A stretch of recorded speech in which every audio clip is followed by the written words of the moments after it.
students, I hope you all are doing well. Welcome to my YouTube channel. Now we start a very important chapter of Rachna शारीर which is मर्म शारीर।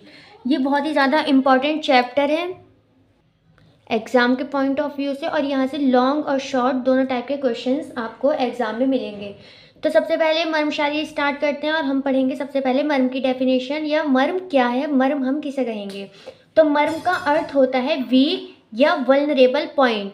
हमारी body के जितने भी week points हैं उनको मर्म कहा गया है, मर्म शब्द उनके लिए दिया गया है। व्याख्या इसकी आती है मर्म मार्यन्ति इति मर्माणि। ये डलहन का श्लोक है जिसका अर्थ है मर्म मार्यन्ति इति मर्माणि।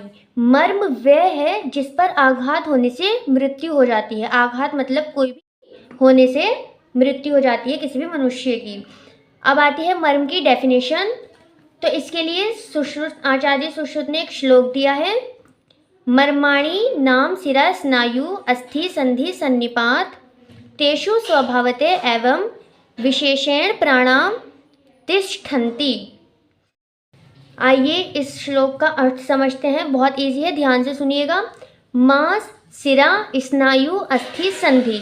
जिस जगह पर मांस मतलब मसल्स, सिरा मतलब आर्टरी, स्नायु मतलब लिगामेंट्स, अस्थि मतलब बोन्स और संधि मतलब हमारे जॉइंट्स का सन्निपातः संगम होता है या मिलन होता है, या जहाँ पर वो जुड़ते हैं तो मर्माणि नाम, उसको मर्म नाम दिया गया है।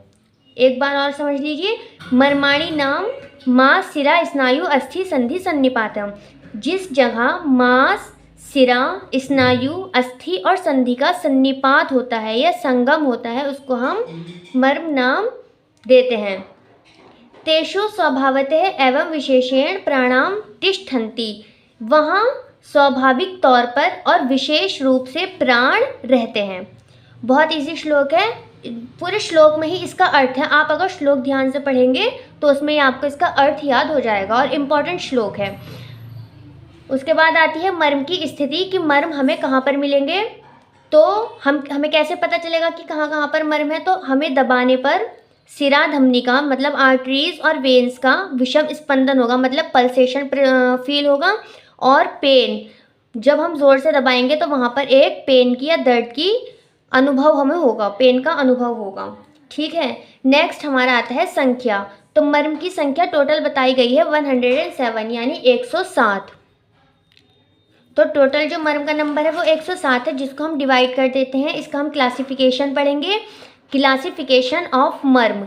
कैसे क्लासिफाइड किया गया है, 4 तरह से इसको हमने क्लासिफाई किया है। नंबर 1 षडंगों के अनुसार, मतलब जो हमारे 6 एनाटॉमिकल रीजन, हमारी बॉडी 6 पार्ट्स में डिवाइड है। कौन कौन से, 2 अपर लिम्स, 2 लोअर लिम्स, एक मिडल शरीर जिसको हम ट्रंक पार्ट भी बोल देते हैं, और एक आता है हमारा हेड एंड नेक। तो एक तो इसके अकॉर्डिंग हमने डिवाइड किया है, क्लासिफाई किया है मर्म को। दूसरा आता है परिणाम के अनुसार। परिणाम बोलते हैं रिजल्ट को। तो अकॉर्डिंग टू द रिजल्ट, संरचना के अनुसार, या अकॉर्डिंग टू द स्ट्रक्चर और परिमाण के अनुसार। तो परिमाण मतलब मेजरमेंट। तो इन 4 टाइप से हमने क्लासिफाई किया है मर्म को। अब सबसे पहले हम पढ़ेंगे षडंगों के अनुसार, मतलब 6 एनाटॉमिकल रीजन्स के अनुसार। तो शाखाओं में, शाखा मतलब लिम्स हमारे, एक्सट्रीमिटीज़। अब लिम्स हमारे 2 टाइप्स के होते हैं, ऊर्ध्व शाखा मतलब अपर लिम और अधः शाखा मतलब लोअर लिम। तो चारों शाखाओं में कितने कितने मर्म्स हैं, 22, अपर लिम्स में टोटल मर्म 22, मतलब एक में 11 और एक में 11, ऐसे ऐसे। तो इस तरह शाखाओं में टोटल मर्म का नंबर कितना हुआ, 44। मध्यकाय में कैसे डिवाइड है मर्म्स, उदर प्लस उर पार्ट में। उदर एब्डोमिनल रीजन, उर बोलते हैं स्टर्नम को, इसमें आते हैं 12 मर्म्स। और पृष्ठगत मतलब हमारी बैक साइड में आएंगे 14। तो टोटल कितने होते हैं, 26। अब आते हैं शिर और ग्रीवा मतलब हेड एंड नेक में, टोटल मर्म्स होते हैं 37। तो इस प्रकार इन सब नंबर को जोड़कर जो हमारा एक नंबर मिलता है हमें, वो है 107। अब नेक्स्ट हमने डिवाइड किया है परिणाम के अनुसार या अकॉर्डिंग टू द रिजल्ट। परिणाम के अनुसार जो मर्म है वो कितने टाइप्स के हैं, 5 टाइप्स के। सबसे पहले संघे प्राणहर मर्म, नंबर 2 कालांतर प्राणहर मर्म, विशल्य घन मर्म, वैकल्यकर मर्म और रुजाकर मर्म। इसको आप याद रखिए, SKVVR। बहुत इजी, देखो इसको 4 to 5 टाइम्स मेरे साथ बोलिए, SKVVR, SKVVR। VVR। एस मतलब संज्ञ प्राणहर मर्म, के कालांतर मर्म, वी विशल्य घन मर्म, और दूसरे वी का आएगा वैकल्यकर मर्म, और आर से आ जाएगा रुजाकर मर्म। तो अब जो है इनकी संख्या आती है, तो संज्ञ प्राणहर मर्म कितने हैं? 19, कालांतर प्राणहर मर्म है 33, विशल्य घन मर्म है 3, वैकल्यकर मर्म 44, और रुजाकर मर्म का नंबर है 8। SKVVR, SKVVR। संज्ञ प्राणहर मर्म, कालांतर प्राणहर मर्म, विशल्य घन मर्म, वैकल्यकर मर्म और रुजाकर मर्म। बहुत इजी। अब इनमें आता है महाभूत की पंच महाभूतों में से इन मर्म्स में कौन सा महाभूत प्रधान होता है? तो जो संज्ञ प्राणहर मर्म है वो आग्नेय महाभूत उसमें प्रधान होता है, मतलब अग्नि महाभूत। कालांतर प्राणहर मर्म में सौम्य प्लस आग्नेय, विशल्य घन में वायव्य, वैकल्यकर में सौम्य, और रुजाकर मर्म में वायु प्लस अग्नि, ये दोनों महाभूत प्रधान होते हैं। अब इनका जो इफेक्ट होता है या प्रभाव जिसे हम हिंदी में बोलते हैं वो कैसे कैसे पड़ता है, मतलब अगर इनमें कोई भी दोष आएगा तो कैसे इसका प्रभाव हमें पता चलेगा। तो जो संज्ञ प्राणहर मर्म है उसका जो प्रभाव है वो 7 दिनों के अंदर या तुरंत दिख जाता है।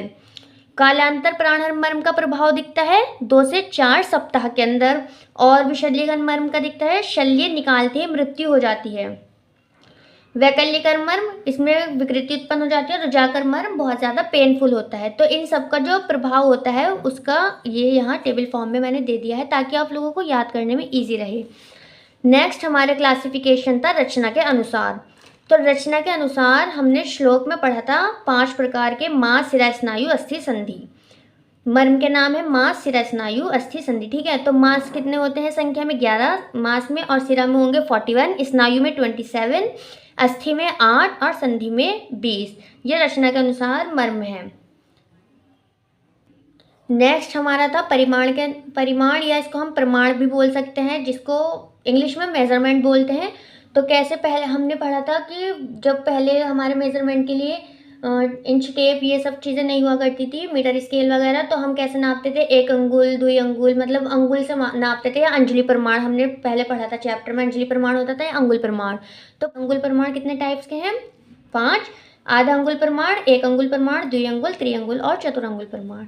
ये हो गया प्रमाण के अनुसार। अब हम जो नेक्स्ट पढ़ेंगे वो हम पढ़ेंगे मर्म के नाम और उनकी स्थिति, कि मर्म के क्या क्या नाम है और क्या क्या स्थिति है। तो ये हम पढ़ेंगे नेक्स्ट वीडियो में। तब तक के लिए अगर आपको वीडियो पसंद आई हो तो वीडियो को लाइक कीजिएगा, चैनल को सब्सक्राइब कीजिएगा। Thank you.